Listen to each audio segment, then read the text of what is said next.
In today's video, I'm going to teach you how to successfully set up and retrieve an API key and audience ID from your Mailchimp account. This process is fundamental if you're looking to integrate Mailchimp with other platforms or applications to enhance your email marketing efforts.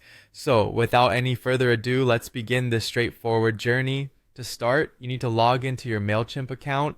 Make sure you have your login credentials handy, and if you're already logged in, you can skip right to the Mailchimp dashboard. When you're there, you'll see a variety of options, but what we're interested in can be found by navigating to the account section. So go ahead and click on account at the top right corner, which will bring you to your account overview.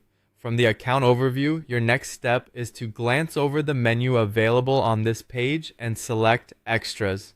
Under extras, you'll find a few options, but we are going to focus on the one labeled API keys.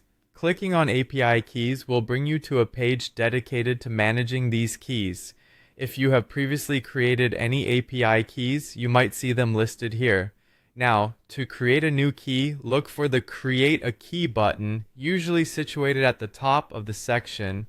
By clicking on it, Mailchimp will instantly generate a new API key for you. Once the key appears on the list, make sure to copy it and store it securely.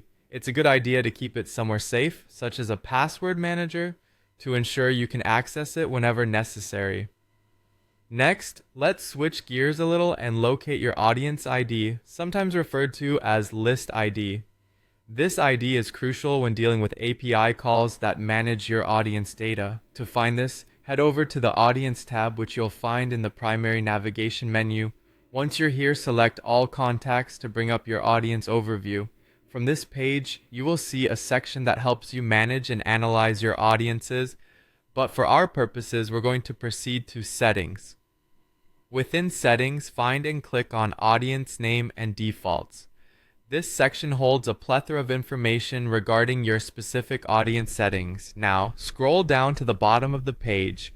Here, amid the various options and identifiers is where you will spot your audience ID or list ID.